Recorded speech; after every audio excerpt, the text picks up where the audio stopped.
नमस्कार। प्रभु राम के व्यक्तित्व और जीवन को समझने के इस प्रयास में आपका स्वागत है। यह वार्तालाप श्रृंखला राम को जानने, समझने और मन में बसाने के लिए है। इसमें मैं योगिता पंत अपने मार्गदर्शक एवं गुरु अनिल चावला जी के सम्मुख कुछ जिज्ञासाएं प्रकट करती हूँ और वे समाधान करते हैं। प्रकरण क्रमांक 109 में राम कथा का समापन हो गया था। पिछला प्रकरण और आज का प्रकरण प्रश्नों और जिज्ञासाओं के समाधान के लिए है। पिछले प्रकरण में हमने राम और धर्म से संबंधित चर्चा की थी। आज की कड़ी में हम अर्थ और काम से संबंधित चर्चा करेंगे। आइए इस वार्तालाप का आनंद लें। अनिल जी, बहुत बहुत स्वागत है आपका। नमस्कार। अनिल जी, मार्च 2011 का मैंने आपका एक आलेख देखा जिसका शीर्षक है रामायण एंड हिंदू इकोनॉमिक्स। उसमें आपने 20वीं शताब्दी की इकोनॉमिक्स और रामायण के अर्थशास्त्र में अंतर किया है। आज आप हमें दोनों का अंतर संक्षेप में बताएंगे? जो इकोनॉमिक्स एक एकेडमिक डिसिप्लिन के रूप में लगभग 200 साल पहले एक प्रमुखता इसने मिली, जाना जाने लगा, समझा जाने लगा, बात होने लगी। इसका जो विकास हुआ जी, काफी कुछ जो फिजिकल साइंसेस हैं, फिजिक्स है, केमिस्ट्री है, उनके ही नक्शे कदम पे चलते हुए उनकी नकल करते हुआ। और जो वेस्टर्न वर्ल्ड है, जिसे यूरोप अमेरिका कहें, जी, वहां एक बड़ी क्लियर आप एक अंडरस्टैंडिंग है, समझ है कि व्यक्ति को क्या करना चाहिए जीवन में चाहिए, जी, ये बताने का काम तो चर्च का है। जी, और बाकी एकेडमिक डिसिप्लिन इस विषय में नहीं जाएंगे कि व्यक्ति को जीवन में क्या करना चाहिए और क्या नहीं करना चाहिए। तो इकोनॉमिक्स कभी भी ये नहीं कहता कि व्यक्ति को ये करना चाहिए या व्यक्ति को ये नहीं करना चाहिए, ऐसा कभी नहीं कहता। जी, वो ये मान के चलता है कि सभी व्यक्ति एक जैसे हैं, और जैसे फिजिक्स में लॉ ऑफ ग्रेविटी है जी, या न्यूटन्स लॉज ऑफ मोशन है, जी, तो वैसे ही इकोनॉमिक्स में law of demand and supply है या लॉ ऑफ मार्जिनल यूटिलिटी है, जी, डिमिनिशिंग यूटिलिटी है। तो कुल मिला के फिजिक्स की ही नकल करते हुए इकोनॉमिक्स का डिसिप्लिन विकसित हुआ। जी, इसमें कभी ये नहीं बताया जाएगा कि आपको ये करना चाहिए और ये नहीं करना चाहिए, बिल्कुल नहीं। और एक जो उनके पास एक प्रमुख औजार है, टूल है, जो कि शायद इकोनॉमिक्स का बिल्कुल हम कह सकते हैं नींव का पत्थर है, जी, उसके बिना इकोनॉमिक्स का शायद कल्पना ही नहीं होगी, वो है पेपर मनी। सारा पूरा डिसिप्लिन पेपर मनी पर आधारित है, क्योंकि हर चीज की एक प्राइस है। प्राइस किस रूप में है? Paper money. जी, पर पेपर मनी तो हमारे पास 1000 साल पहले नहीं था ना, जी, जी, तब भी कुछ था। जी, तो उसमें और आज में कुछ फर्क होगा। जी, तो जो हम रामायण में जो अर्थशास्त्र पढ़ते हैं, वह पेपर मनी का उसमें कोई रोल नहीं है। वह संसाधनों के बारे में अवश्य है, अर्थ के बारे में यानी संसाधनों के बारे में। जी, और उसका प्रमुख उद्देश्य वो नहीं है जो आज की इकोनॉमिक्स का है कि आप पेपर मनी को कैसे मैनिपुलेट करें कि ये हो जाए या ये हो जाए। इकोनॉमिक्स कुल मिला के यही है कि हम पेपर मनी को कैसे मैनिपुलेट कर लें, सप्लाई ज्यादा कर दें, कम कर दें, इस तरह। और इंसान जो है जी, वो तो एक ऐसा मशीन का पुतला है, क्या उसके पास ज्यादा पैसा आएगा तो ज्यादा खाने लगेगा, कम पैसा आएगा तो कम खाने लगेगा। कम उपभोग करेगा, ज्यादा उपभोग करेगा, जैसा उसके पास। तो ये उन्होंने अपने नियम बना के उन नियमों के हिसाब से इंसान चलने वाला पुतला है। उसको कोई शिक्षा दी जा सकती है इंसान? नहीं, कभी हम शिक्षा नहीं देते जी। इकोनॉमिक्स में इंसान को शिक्षा देने का काम तो है ही नहीं। सही क्या है, गलत क्या है, ये बताने का काम भी नहीं है। इसके ठीक विपरीत जो अर्थशास्त्र है, जी। उसका उद्देश्य ये है कि अर्थ यानी विभिन्न प्रकार के संसाधनों का एक व्यक्ति कैसे उपयोग करे, उनका कैसे विकास करे, क्या करे और क्या ना करे। व्यक्ति भी, परिवार भी, समाज भी और राजा भी उसको संसाधनों के बारे में सही समझ उसकी विकसित हो सके, जी। ये प्रयास जो रामायण में अर्थशास्त्र है, मैंने उस लेख में भी कहा था और आज भी कहता हूं कि वाल्मीकि रामायण धर्मशास्त्र तो है ही है, जी। लेकिन साथ साथ अर्थशास्त्र भी है। और वो हमें बताता है कि अर्थ का कैसे, हमें उसको कैसे देखना चाहिए, उसके बारे में हमारा क्या सोच होनी चाहिए, एटीट्यूड होना चाहिए, और उसका सही उपयोग कैसे होना चाहिए, क्या करना चाहिए और क्या नहीं करना चाहिए। तो इसलिए ये दोनों में बहुत बड़ा अंतर है। आज का इकोनॉमिस्ट, जी। उसके लिए तो समझ ही नहीं आता हम कर क्या रहे हैं। हम डिमांड सप्लाई की बात ही नहीं कर रहे हैं, क्योंकि हम तो व्यक्ति को कह सकते हैं कि तुम ये चीज अभी मत खाओ, कीमतें क्यों बढ़ेंगी। जब एक वस्तु इस मौसम में पैदा नहीं हो रही तो हमारा अर्थशास्त्री कहेगा कि इस वस्तु को खाना उचित नहीं है, तो उसकी डिमांड खत्म हो जाएगी। जी। हम एक अलग स्तर पे जा रहे हैं, जो कि इकोनॉमिस्ट के लिए समझना शायद लगभग असंभव होगा। जी। अनिल जी, हमने ये तो सब जानते ही हैं कि अ, रावण ने सोने की लंका बनाई थी।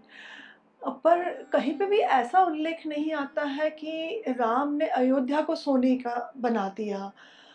तो क्या हम ऐसे कह सकते हैं कि रावण जो था वो राम से बेहतर राजा था? बेहतर राजा को अगर नापने का मापदंड जी। केवल इस तरह हो कि सोने के बनाया या नहीं बनाया, जी। आज जैसे कहा जाता है कि ऐसी सड़कें बनी और ऐसा ये किया, विकास किया, जी। जी। जो आज मॉडल बना, जो ना विकास का मॉडल, तो उसमें तो आपको लगेगा कि हाँ, रावण बहुत अच्छा राजा था और राम उस हिसाब से उचित नहीं थे। लेकिन मैंने कहा कि वाल्मीकि रामायण अर्थशास्त्र का ग्रंथ है, और अर्थशास्त्र में एक बहुत महत्वपूर्ण बात जो हमें यहां मैसेज समझना है। जी। आज हम इंपीरियलिज्म, कॉलोनियलिज्म, उपनिवेशवाद की बात करते हैं, जिसका अर्थ क्या था कि कुछ लोगों ने सोचा कि हम किसी दूसरे देश पर कब्जा करें, वहां के संसाधनों का उपयोग करें, वहां के लोग भूखे मरते हो मर जाएं, जी। पर हम बहुत अमीर हो जाएं। तो ये जो 500 वर्ष का उपनिवेशवाद का इतिहास है, जी। जिसके कारण भारत देश पराधीन हुआ, क्योंकि कुछ लोग थे जिनकी ये मानसिकता थी कि हमें भारत से लूटने का हक है, हम लूटेंगे, हम जीत गए तो हम लूटेंगे। जी। शायद शायद पक्की बात यह है और स्पष्ट दिखता है कि रावण की भी यही मानसिकता थी कि मुझे पूरे जो बड़ा भूभाग है जिसे आज हम इंडिया कहते हैं, भारत कहते हैं, उससे भी शायद बहुत बड़ा जी। क्योंकि जो अभी हमें तथ्य मिलते हैं तो रावण के साम्राज्य में लगभग कंबोडिया तक और पश्चिम में भी आगे कहीं दूर तक वहां से वो संसाधनों का दोहन करता था। विभिन्न संसाधनों के दोहन करने का जी। उसका ये सोचना था कि मैं शक्तिशाली हूं तो जिसे चाहे उठा लो। जी। जो उसने सीता को उठाया, सीता भी एक प्रतीक है संसाधनों की। आज हम ह्यूमन रिसोर्सेस कहते हैं, जी जी है वैसे ही वो एक प्रतीक है। और रावण की दृष्टि में सीता की कुछ अपनी सोच हो सकती है, अपनी इच्छा हो सकती है, ये उसके सोच में था ही नहीं। मुझे उपभोग करना है इसलिए मैं उठाऊंगा और उपभोग करूंगा, इसके आगे तो सोचता नहीं जी। और ये उपभोग करने की मानसिकता केवल स्त्री तक सीमित नहीं थी। पूरे बहुत बड़े भूभाग से वह लूट रहा था, जी। ला रहा था और इससे अपनी लंका को सोने की बना रहा था। इसके ठीक विपरीत जी। राम युद्ध जीतने के बाद भी जब विभीषण खड़ा है, कह रहा है कि प्रभु मेरे लिए क्या सेवा है, कह सकते थे कि इतने इतने हीरे, इतने इतने जवाहरात, इतना सोना मुझे दो और आज ही नहीं हर महीने देना मुझे, जी कह सकते थे। जी। उन्होंने कुछ नहीं कहा। उन्होंने प्रयास ही नहीं किया कि मैं लंका के संसाधनों का उपभोग करूं। अर्थात जो एक इकोनॉमिक मॉडल राम ने दिया, जी। रामायण में है और हमारे मानस में बसा हुआ है, हर हिंदू के मानस में बसा हुआ है कि तुम जहां रह रहे हो तुम वहां के संसाधनों से अपने जैसा अच्छा बुरा जैसा हो उसमें तुम खुश रहो और मैं अपने संसाधनों में खुश रहूं। मैं तुम्हारे घर का सामान लूट लाऊं, जी। ये हिंदू की मानसिकता नहीं है, ये राम की भी नहीं है। और जब ऐसे संसाधन लूट के लाए जाते हैं जी। ये बहुत अच्छा लगता है कि रावण की लंका सोने की थी, पर क्या केवल सोने की खिड़की की दरवाजे दीवार बनवाने से, हीरा मोती पन्ना सब जगह जड़ देने से व्यक्ति के जीवन में सुख, शांति, आनंद आ जाता है? हमें ये मानना होगा, सोच को स्वीकार करना पड़ेगा जो हम बहुत ही मूलभूत सोच है कि इस प्रकार गलत प्रकार से लाए गए धन से जी। परिवार में, समाज में विकृति आती है और वो अंततोगत्वा समाज को विनाश के पथ पे ले जाता है, उसका विनाश हो जाता है। आज मैं अपना व्यक्तिगत अनुभव बताता हूं। जी। मैं एक राजधानी में रहता हूं, पिछले इतने सालों से मैंने बहुत यहां देखा। आज रिश्वत लेना जी। सरकारी अफसर अपना अधिकार समझते हैं और बहुत मैंने देखा कि पता नहीं साहब उसने इतने करोड़ कमा लिए, इतने 100 करोड़ कमा लिए, इतने ये कमा लिए। लेकिन मैंने कभी ऐसा नहीं देखा कि जिसने ऐसे रिश्वत से लूट का पैसा इकट्ठा किया हो उस पैसे का उसकी दूसरी तीसरी पीढ़ी ने उपभोग किया। साधारण था उनके परिवार में कुछ बीमारी आई, विकृति आई, कुछ ना कुछ हुआ कि वो परिवार बर्बाद ही हुआ है।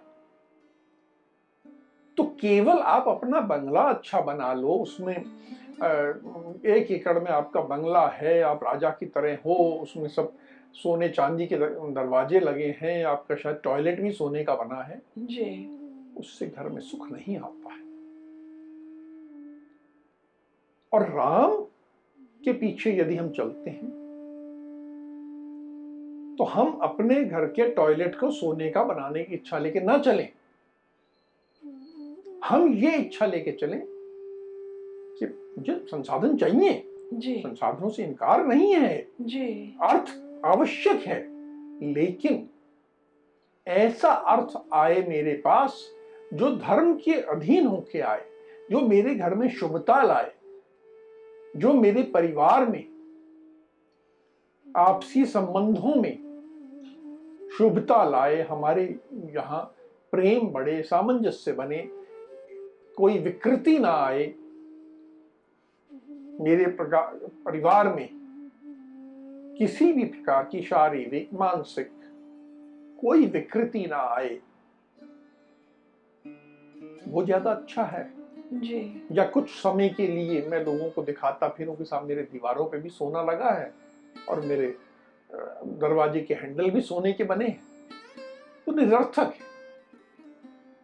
और हमको रामायण से ये समझना होगा कि हमें ऐसी झूठी शान के पीछे नहीं दौड़ना, हमें अर्थ का संग्रह करना है, अर्थ को नकारना नहीं है जी। लेकिन उसको धर्म के अधीन रखते हुए, धर्म के अनुसार चलते हुए करना। जी। अनिल जी, आपने बहुत सारगर्भित बात बताई। अब अर्थ शब्द का जो तात्पर्य है वो क्या धन संपत्ति से है? नहीं,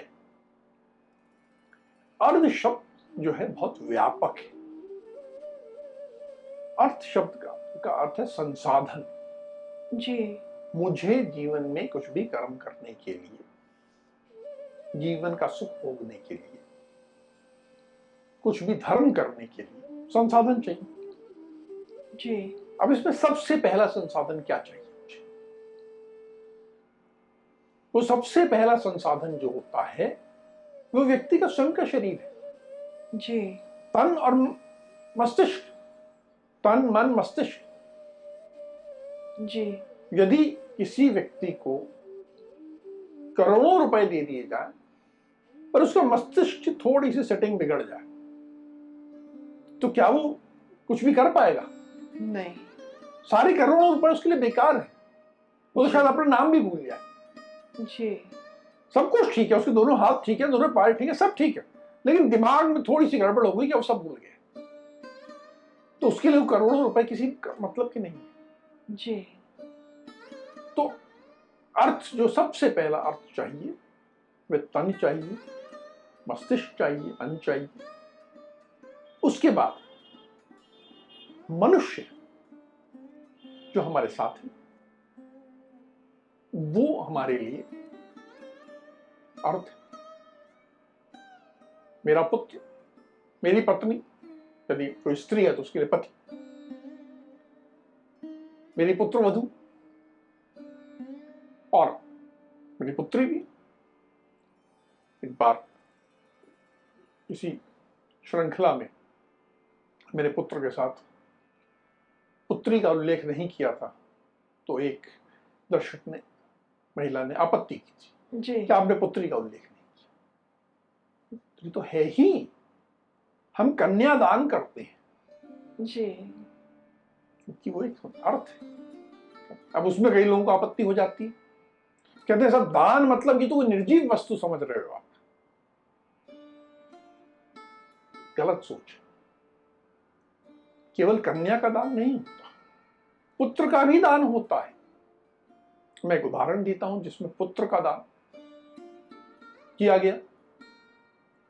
हमारे यहां पुत्र 8 प्रकार के बताए गए जी। उसमें एक दान में प्राप्त पुत्र भी है और इसका सबसे बड़ा उदाहरण जो है पुत्र के दान का, जी। तुम्हें ध्यान होगा कि वसुदेव और देवकी का पुत्र कृष्ण, जी। उन्होंने जैसे ही पुत्र का जन्म हुआ वे गए और यशोदा और नंद को दे आए। जी जीवन भर कृष्ण यदि वासुदेव कृष्ण कहलाए तो नंदलाल भी कहलाए। जी तो केवल देवकी के पुत्र नहीं थे, तो यशोदा के भी पुत्र थे। जी जैसे कृष्ण दोनों पिता के पुत्र थे, दोनों माताओं के पुत्र थे, उसी तरह पुत्री विवाह के बाद दो परिवारों का धन हो जाती है, दोनों परिवारों को खुशी देती है, जी दोनों परिवारों को आनंद देती है, दोनों परिवारों का गौरव बनती है। जी और हमें ये समझना होगा कि अर्थ में सबसे महत्वपूर्ण जो है वो मानव संसाधन। मेरे मित्र मेरे लिए शक्ति है, तो वो भी अर्थ। मेरे कर्मचारी है, इस तरह जो भी मनुष्य है, अब्राहम के लिए पूरी वानर सेना जी एक संसाधन थी, जी तो वो सब उनके लिए है। इसमें कोई छोटा करने वाली बात नहीं है कि हम उसको छोटा समझ रहे, नहीं, ऐसा नहीं है। जी महत्वपूर्ण है, अर्थ का हिस्सा है। उसके बाद पशु, गाय हो सकती है, बकरी हो सकती है, बैल हो सकते हैं, हाथी हो सकता है, घोड़े हो सकते हैं। यदि मुझे अपने कुत्ते से बहुत प्यार है तो वो भी हो सकता है। ये सब मेरे संसाधन है, जी जीवन में मुझे सुख देते हैं, मैं इनसे कुछ कर सकता हूं। और इसके बाद सोना, चांदी, रुपया, पैसा, जमीन, जायदाद, कुछ मेरा घर, गाड़ी, जी कुछ अस्त्र शस्त्र, कुछ टूल्स, मेरे पास कोई कंप्यूटर है, कैमरा है, ये सब अर्थ। जी अब अर्थशास्त्र हमें सिखाता है कि इन सब के बीच में मैं कैसे सामंजस्य करूं, कैसे बैलेंस करूं। मुझे सबका विकास करना है, सबका संरक्षण करना है, लेकिन बैलेंस भी बनाए रखना है। जी अब जैसे मैंने कहा, पुत्र जो है वो अर्थ है, संसाधन है, मेरी ताकत है, पक्की बात है। लेकिन यदि कोई स्त्री पुरुष कहें कि वो तो अनिल जी ने कहा था कि पुत्र संसाधन है, इसलिए हमने 12 बच्चे पैदा कर लिए, ठीक बात है, लेकिन उस संसाधन को बढ़ाने के लिए, उससे जुड़े धर्म को करने के लिए आपको कुछ और अर्थ चाहिए, जी कुछ धन चाहिए। यदि आपने कर तो लिए, लेकिन आप उनका पूरा निर्वहन नहीं कर पा रहे, पूरा उनकी शिक्षा नहीं कर पा रहे, पूरा उनको खाने पीने का नहीं दे पा रहे, तो ये तो ठीक नहीं। जी तो कहीं ना कहीं इनके बीच में एक सामंजस्य, सीमाएं भी हैं। अर्थ का जो सबसे बड़ा उदाहरण हमने रामायण में देखा, चर्चा में आया कि जब सीता ने राम से कहा कि मुझे ये स्वर्ण मृग चाहिए, जी तो ये बात आई कि इसकी जो छाल होगी, जब वो अयोध्या में मैं अपने सिंहासन पर बिछाऊंगा तो कितना अच्छा लगेगा। तो वो भी एक अर्थ। जी इस प्रकार अर्थ हर प्रकार का संसाधन है, और उनके बीच में सामंजस्य, बैलेंस, एक पटरी बिठाना कि ठीक सबको हम बढ़ाते रहें, जी ये एक अपने आप में बहुत वृहद शास्त्र है। और हर राजा अपने पास ऐसा ही अर्थशास्त्री रखता था, ये सब बता सके। जी अब विभिन्न प्रकार के अर्थ में से अधिक महत्वपूर्ण कौन सा है? देखो, इसमें कोई शक नहीं है, शंका नहीं है कि सबसे महत्वपूर्ण जो अर्थ है वो जो मानव संसाधन है, जी ये सबसे महत्वपूर्ण। उसके लिए हम आदमी होता है ना कि जब व्यक्ति का बेटा बीमार है और हॉस्पिटल में लेके जाता है तो डॉक्टर साहब को क्या बोलता है?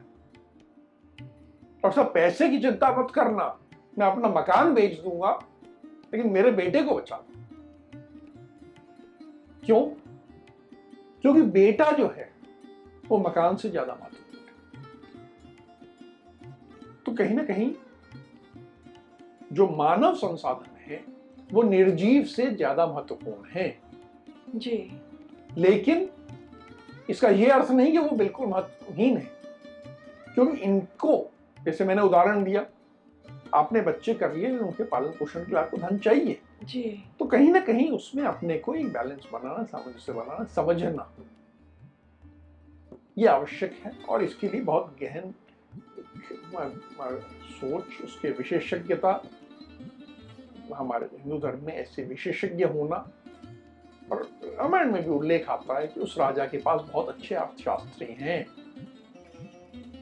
अगर किसी परिवार को, किसी कंपनी को, किसी समाज को विकास करना है तो उसको ये जो प्रायोरिटी वाला तुमने सवाल पूछा है, जी। इस प्रायोरिटी को बहुत स्पष्ट रूप से समझना और लगातार पालन करना। कहा जाता है कि यदि किसी कंपनी को विकसित होना है, ग्रो करना है, तो उसे बहुत महत्वपूर्ण ध्यान अपने लोगों पे देना चाहिए, अपने कर्मचारियों, अधिकारियों पे देना चाहिए। यदि उसके कर्मचारी, अधिकारी अच्छे होंगे तो कंपनी अपने आप विकास करेगी। वही बात आ रही है। जी। लेकिन इसका यह मतलब तो नहीं कि प्रॉफिटेबिलिटी देखना छोड़ दे। जी। तो दोनों चाहिए, पर प्राथमिकता इसको देना ठीक रहे।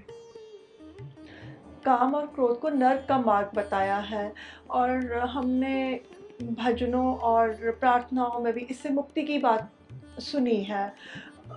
इसके बारे में आपका क्या कहना है? देखो, ये पिछले 1200 वर्ष में हमारे समाज में जो विकृति आई तो यही। हमने पिछले प्रकरण में बात की थी अहिंसा परमो धर्मो की। जी। एक मानसिकता बनी कि ये जो विश्व है ये मोह माया है, धन संपत्ति मोह माया है, और उसी मानसिकता में ये बात आगे बढ़ी। कहा गया कि सब हमें काम से, क्रोध से मुक्ति मिलनी चाहिए। अब यदि क्रोध, राम रावण पे क्रोध नहीं करते तो युद्ध कैसे करते? जी। कई बार हमने देखा कि लक्ष्मण को, रावण को, हनुमान को, सुग्रीव को भयंकर क्रोध आया, और क्रोध में जी। ही वो कुछ कर पाए। जी। तो युद्ध करने के लिए क्रोध आवश्यक है। फिर लेकिन एक बात हमेशा रहेगी, क्रोध करना है जी। लेकिन धर्म के अधीन होके, संबंधों को समझते हुए। मेरी पत्नी ने दाल में नमक ज्यादा डाल दिया और मैंने चक्कू उठा के उसका गला काट दिया, ऐसा क्रोध नहीं करना, यह मूर्खता है। क्रोध को धर्म के अधीन करना। उसी प्रकार काम को भी धर्म के अधीन रहना होगा। काम को धर्म के भी अधीन रहना है और अर्थ के भी अधीन रहना है, दोनों के। जब दोनों के अधीन रहेगा तो काम शुभ फलदायी। जी।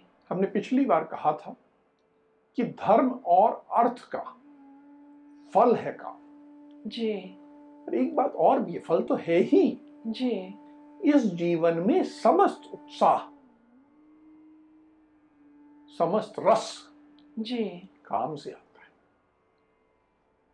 जीवन में जो सुंदरता है, जो उत्साह है, जो उमंग है, जी। वह काम से आता है। और ये जीवन जो आगे चलता है, हमारी अगली संतति आती है, संतान आती है, पुत्र पौत्र प्राप्त होते हैं, उसमें भी काम की भूमिका है।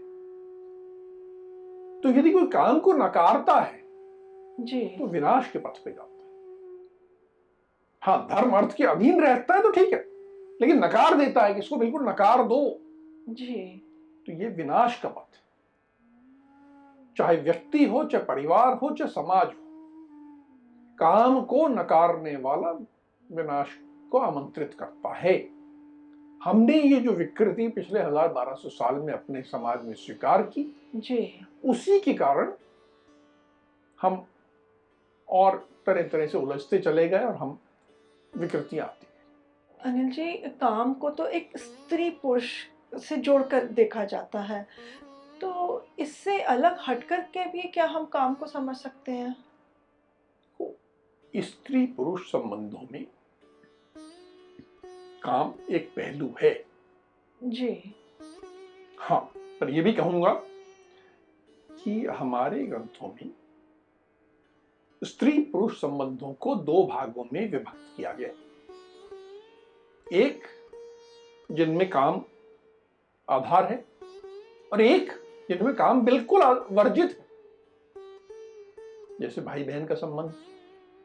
जी, अब सीता और लक्ष्मण का संबंध, जी, सीता और हनुमान का संबंध है। जी, तो स्त्री पुरुष का संबंध केवल काम आधारित होगा, यह अवधारणा हमारे यहाँ नहीं है। जी, पर हाँ, काम को स्वीकार किया गया। काम आधारित संबंध एक बहुत महत्वपूर्ण है, लेकिन काम केवल उतने तक सीमित नहीं है। काम के बारे में कहा गया, इसे अनंग कहा जाता है, किसी एक अंग से संबंधित नहीं है। जी, एक पूरी मानसिकता है, पूरी सोच है। मैं एक बहुत खूबसूरत झील के किनारे बैठता हूं, जी, कैसा लगता है? सुंदर लगता है। यही काम भाव है। जो कुछ मुझे सुंदर लगता है, जी, सुंदर भाव देता है, वो काम भाव है। मैं अच्छे कपड़े पहनता हूं, तुमने अच्छे कपड़े पहने, ये सुंदरता है। जब मैं सुंदरता को अपनाता हूं, काम भाव है। हम एक बोरा लपेट के भी बैठ सकते थे, अच्छा नहीं लगता, जी, वो सुंदरता नहीं होती। तो वो ऐसा नहीं चाहिए। हमें सुंदरता हर चीज में, हमें दिखने में सुंदर होता है, जी, कुछ कारण प्रिय होता है। जी, हम संगीत सुनते हैं जी, जी, तो बहुत अच्छा लगता है, कुछ जिह्वा को अच्छा लगता है, टेस्ट अच्छा लगता है। जी, तो ये सब काम भाव है। काम भाव इसलिए बहुत विस्तृत है, केवल उसे स्त्री पुरुष संबंधों से ना जोड़ा जाए, लेकिन हाँ, वो भी है। क्योंकि जो स्त्री को जब पुरुष सुंदर लगता है और पुरुष को जब स्त्री सुंदर लगती है, तभी तो काम आधारित उनके बीच में संबंध बनता है। अगर वो नहीं हो सुंदर वाला भाव, जी, तो शायद वो संबंध भी बहुत नीरस हो जाएगा, जी, उसमें आनंद ही खत्म हो जाएगा। जी, तो उसमें भी सुंदर का भाव आधार है, होना चाहिए। जी, हिंदू धर्म में हमने संगीत को भी स्वीकारा, हमने पेंटिंग को भी स्वीकारा। हम एक पेंटिंग देखते हैं, जी, हम अच्छा एक बिल्डिंग देखते हैं, जी, बहुत खूबसूरत बिल्डिंग है, तो मन प्रसन्न होता है। हम सुबह उठ के अपने घर को साफ सफाई करते हैं, साज सज्जा करते हैं, मन में प्रसन्नता आती है। जी, तो ये सब काम है और इसको हमें स्वीकार करना चाहिए। लेकिन हमेशा जो है धर्म अर्थ काम, उसमें ये जो ऑर्डर है, सबसे ऊपर धर्म, जी, फिर अर्थ, फिर काम, ये हमेशा होना चाहिए। जी। अनिल जी, ये जो धर्म, अर्थ और काम का जो सिद्धांत है, इसको आप 3 उदाहरणों के संदर्भ में समझाइए। सबसे पहले तो जैसे आपने कहा कि हमें जो जीभ को अच्छा लगता है भोजन, उस संदर्भ में बताइए। देखो, हम भोजन क्यों करते हैं? भोजन का मुख्य उद्देश्य क्या है? मेरा भोजन से क्या संबंध है?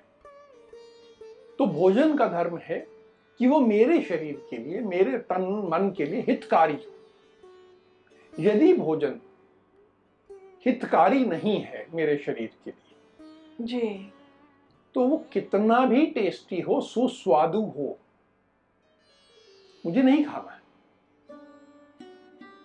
अर्थात जी, काम को प्राथमिकता नहीं देनी, मुझे धर्म को प्राथमिकता देनी।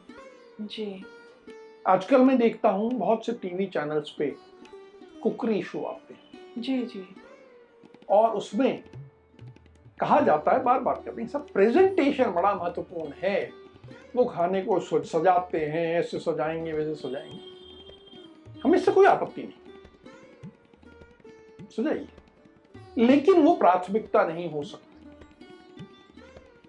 कोई खाना दिखने में खराब कितना भी दिखे, हमें आपत्ति नहीं है, अच्छा दिखेगा अच्छी बात है, लेकिन प्राथमिकता क्या है कि वो शरीर के लिए हितकारी। तो इसके लिए हमारे यहाँ ऋतु काल का बनाया गया सिद्धांत जी जी कि आपको ऋतुचर्या का पालन करना है जी कि सर्दी में ऐसा भोजन खाना है, गर्मी में ऐसा खाना है, बरसात में ऐसा खाना है। कुछ भोजन जो कड़वे होते हैं, साधारणतः लगेगा नहीं कड़वा क्यों खाऊं मैं, जी तो कहा नहीं ये तो आपको खाना है, तो उसको बनाने में रसोइयों ने कुछ करके ऐसी महारत की कि वो कड़वा भी थोड़ा अच्छा लगने लग जाए। जी पर हमारे परिवार में माता क्या कहती है बच्चे को कि करेला कड़वा है पर तुझे खाना है, अब तू बच्चा नहीं रह गया, अब तू खाना सीख जा। जी कहते जी क्यों, धर्मानुसार करो। अब अर्थ कहां से आ गया बीच, केवल कोई चीज बहुत महंगी है और लोग जाते हैं सब, एक भोजन मैंने 15,000 रुपए का किया, जी वो सब फला होटल में बड़ा डेकोरेशन है, ये है वो है, सुंदर है, सब है, तो ये तो अर्थ का मैं वो व्यर्थ कर रहा हूं ना। जी तो अर्थ के अधीन रहते हुए करना है मुझे। मेरे पास पैसा है भी तो मैं ये सोचूं कि क्या मैं उसे भोजन पे खर्च करूं या किसी को दान करूं, वो पुण्य हासिल करूं। केवल मेरे पास अर्थ है और उसको केवल मेरे भोजन के और महंगे महंगे भोजनों को खाऊं, जी ठीक नहीं। तो धर्म के अधीन रहना है कि हितकारी हो, जी अर्थ के अधीन रहना है जी कि मेरे संसाधनों के अधीन हो। जी ये ना हो कि मैं महंगी ही खा रहा हूं, मुझे सब अमरूद की जगह एवोकाडो खाना है क्योंकि मैं अपनी किटी पार्टी में कह सकूं कि मैंने एवोकाडो खाया, वो बहुत महंगा है और अमरूद सस्ता है जी और शायद अमरूद हितकारी भी हो मौसम के हिसाब से, लेकिन नहीं, वो एक अलग कारण से हम खा रहे हैं, ये गलत है।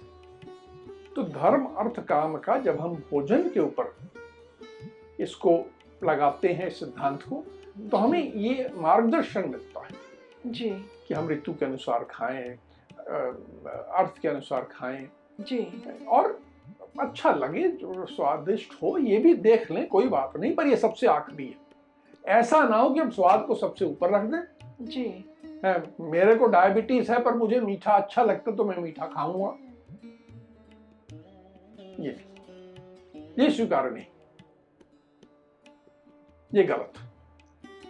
इसको हिंदू धर्म कहीं से आपको ऐसा करने की आज्ञा नहीं देगा, अनुमति नहीं देगा। जी अंजय, आप तो इंजीनियर भी हैं, तो प्रोडक्ट डिज़ाइन जैसे फर्नीचर डिज़ाइन या किसी अन्य उत्पाद के संबंध में हम ये धर्म अर्थ और काम को कैसे देखते हैं? तो हम जब उस तरह की बात, तुमने फर्नीचर का बात की, जी फर्नीचर हो सकता है, कुछ और भी हो सकता है। मैंने कई ऐसे प्रोडक्ट्स में काम भी किया है जीवन में। अब फर्नीचर क्यों सब उसका सब लोग प्रयोग करते हैं। एक मान लीजिए एक चेयर है जिसमें मुझे बैठ के दिन भर काम करना है, जी तो मैं उससे क्या चाहता हूं, आरामदायी हो, मेरे लिए, मेरे शरीर के लिए हित करो। जी मुझे बैठ के बहुत अच्छा लगा उसमें, लेकिन मेरी कमर में 6 महीने बाद दर्द होना शुरू हो गया, तो क्या ये उचित है? नहीं, ऐसी कुर्सी तो नहीं चाहिए ना। जी जी तो मेरे शरीर के लिए हित करो। दूसरी बात ये, अर्थ के हिसाब से देखिए, तो मजबूत होनी चाहिए। मैं आज पैसा खर्च किया है कुर्सी खरीदने में, तो मैं हर महीने तो नहीं करना चाहता ना। जी ऐसी हो कि मजबूत हो, मेरे बजट में हो, और इन सब के बाद सुंदर भी हो। जी कई बार ऐसा होता है, लोग फर्नीचर खरीदने जाते हैं तो बस एक चीज सुंदर लग गई, इतनी सुंदर लगी, इतना दिल आ गया कि ले आए। जी जब उस पे बैठे तो ये समझ में नहीं आया कि बैठे कैसे इस पे, और बैठने के बाद कुछ समय बाद कमर दुखने लगी, कुछ समय बाद और समस्या आने लगी, और जरा सा हिलाया कुर्सी को तो कुर्सी टूट गई। तो हम जो इंजीनियरिंग टर्मिनोलॉजी में कहते हैं जी कि आपको एक फंक्शनैलिटी देखनी, कि उसका जो फंक्शन जो कि उसको सर्व करना है, जो कि उसके लिए है, जी वो जी फंक्शन ठीक सर्व करे, उसकी इकोनॉमी, ड्यूरेबिलिटी, अफोर्डेबिलिटी, जी ये सब देखिए, अर्थ हो गया है। जी और एस्थेटिक्स, ब्यूटी। कई बार हमने देखा कई प्रोडक्ट्स जो जब आए तो बहुत भद्दे दिखते थे, लेकिन वो फंक्शनली इतने अच्छे थे कि बहुत चले। और दूसरी ओर ऐसा प्रोडक्ट आता है जो कि दिखने में बहुत सुंदर है जी लेकिन फंक्शनली कुछ नहीं है उसमें, तो खत्म हो जाता है। तो वहां भी यही धर्म अर्थ काम का सिद्धांत है कि सबसे पहले आप धर्म की ओर ध्यान दें, फंक्शनैलिटी पे ध्यान दें, फंक्शंस पे ध्यान दें, उसके बाद अफोर्डेबिलिटी, इकोनॉमिक्स, ड्यूरेबिलिटी, ये सब देख लें, और उसके बाद एस्थेटिक्स जितना अच्छा कर सकते हैं कर दें। ये इस ऑर्डर में जब आप जाते हैं तो एक अच्छा है। और जो समाज इस ऑर्डर को अपने प्रोडक्ट्स में, अपनी इंजीनियरिंग में, एक आर्किटेक्चर में लाता है जी तो वह समाज समृद्ध होता है। उसमें अर्थ जो है बर्बाद नहीं होता, बार बार चीजें ले रहे हैं, फेंक रहे हैं, ये नहीं हो रहा। Use and throw. Use and throw भी नहीं है, जी ठीक उपयोगिता हो रही है। तो इसको हम जब समझते हैं तो इसलिए प्रोडक्ट डिजाइन में भी इसका एप्लीकेशन है, जी धर्म अर्थ काम का। जी अनिल जी, तीसरा और अंतिम विषय जिसके बारे में ये त्रिवर्ग को समझना चाहूँगी, वो है मनोरंजन, जैसे गीत, संगीत, नाटक, फिल्म इत्यादि। इसके बारे में आपका क्या कहना है? देखो, आज से 60-70 साल पहले, जी जब देश आजाद हुआ या उससे पहले, जी जब फिल्में बनती थी तो ये कहा जाता था कि फिल्म का एक कोई सोशल पर्पस होना चाहिए। आज कहते हैं मनोरंजन का कोई पर्पस नहीं होना चाहिए। जी जी मनोरंजन है, ये तो विशुद्ध मनोरंजन है। आप पागल जैसे नाचो, डांस करो, कुछ करो, इसमें उद्देश्य मत देखिए, ज्यादा दिमाग मत लगाइए, जी ये बार बार कहा जाता है। जी बिल्कुल। तो ये गलत है। जो हमारी पारंपरिक सोच है कि गीत संगीत बुरा नहीं है, लेकिन उसको धर्म के अधीन रखिए। धर्म के अधीन कैसे? मैं चाहता हूं कि जब मैं संगीत का आनंद लूं तो मेरे को कुछ ना कुछ शिक्षा भी मिल जाए, जी मैं जीवन मूल्यों को सीख लूं। यदि मैं एक उदाहरण देता हूं कि एक प्रेम गीत सुनता हूं, जिसमें एक नायक नायिका से, नायिका नायक से प्रेम का की बात कर रहे हैं। अब उसके दो तरीके से हो सकता है। एक होता है जो कि केवल काम आधारित है, जैसे आजकल गाने बन रहे हैं, नायिका कहती है कि मैं ऐसे सेक्सी, मैं भी ऐसे सेक्सी, मैं भी ऐसे, वो केवल स्व केंद्रित है। और नायक भी ऐसा ही कुछ कहता है कि मैं बहुत सुंदर हूं, अर्थात काम के अतिरिक्त उसके भी कुछ नहीं। लेकिन दूसरी ओर एक प्रेम का गीत है जिसमें वो एक दूसरे से जन्म जन्मांतर तक साथ रहने की बात बताते हैं। एक कहता है कि मैंने तुमसे प्रेम किया तो मैं तुम्हें जीवन भर तुम्हारे साथ रहूंगा। ये जो प्रेम भाव जिसमें कि धर्म प्राथमिकता है, जी काम प्राथमिकता नहीं है। जो आज नायिका बहुत सुंदर दिख रही है, 10 साल बाद बूढ़ी हो जाएगी,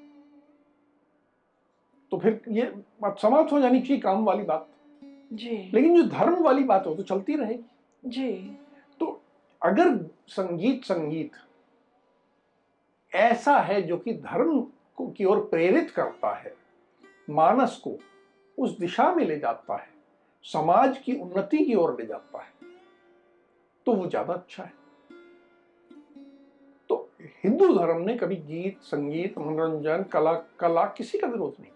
जी लेकिन ये हमेशा आग्रह रहा कलाकारों से, संगीतज्ञों से, कि आप ये प्रयास करें कि आप समाज को ऐसी दिशा में ले जाएं जिससे हमारे मानस में धर्म की ओर प्रेरणा बने जी और समाज का विकास हो। तो धर्म अर्थ काम वहां भी है। जी अब अर्थ की बात वहां कैसे आ जाएगी? आप आनंद लीजिए। जैसे आज वेकेशन पे जाना बहुत बड़ा एक कई देशों में वेकेशन पे जाने के लिए लोग साल भर पैसा कमाते हैं, फिर उधार लेते हैं और फिर साहब वो इधर घूमने गए। जी तो आप अपने काम की पूर्ति के लिए उधार ले रहे हैं। क्या ये मानसिकता सही है? नहीं। हमें ये सिखाना होगा अपनी अगली पीढ़ी कि मनोरंजन, आनंद, कि आप घूमने का आनंद दे रहे हो, कुछ टूरिज्म का आनंद ले रहे हो, अच्छी खूबसूरत जगह देखने का आनंद ले रहे हो, ये सब अपने संसाधनों के अंदर करिए, धर्म अर्थ काम में के अंदर करिए। यदि आपके घर में आपकी माताजी बीमार पड़ी हैं तो पहले माताजी की सेवा करिए, फिर घूमने जाइए। ये समझना। जहां काम उच्छृंखल हो जाता है, वो कहता है कि मुझे तो घूमने जाना है, मेरी पत्नी बीमार है, तो वो जाने, उसका काम जाने, वो जिए मरे, मुझे कुछ नहीं लेना, मैं तो घूमने जाऊंगा। तो ऐसा मनोरंजन, ऐसा टूरिज्म, ऐसा वेकेशन, ये ठीक नहीं है। हमें धर्म अर्थ काम के इसी क्रम में हमें इसका सेवन करना है, इसका पालन करना। अनिल जी, आज की जो धर्म अर्थ और काम की जो चर्चा थी वो अत्यंत शिक्षाप्रद और गंभीर थी। हम आशा करते हैं कि हमारे दर्शक इसे आत्मसात करके अपने जीवन को अधिक समृद्ध और सुखद बनाएंगे। आज की चर्चा के साथ ही यह श्रृंखला संपन्न हुई। आशा करती हूँ कि कुछ समय पश्चात हम आपके सम्मुख किसी अन्य ग्रंथ पर गहन अध्ययन आधारित विस्तृत चर्चा करते हुए एक नई श्रृंखला के साथ उपस्थित होंगे। हमारी ओर से आप सबको शुभकामनाएं एवं शुभाशीष कि आप राम को जानें, समझें और मन में बसाएं तथा धर्म, अर्थ और काम के आधार पर जीवन को संचालित कर सदा सुखी रहें। राम राम। राम राम।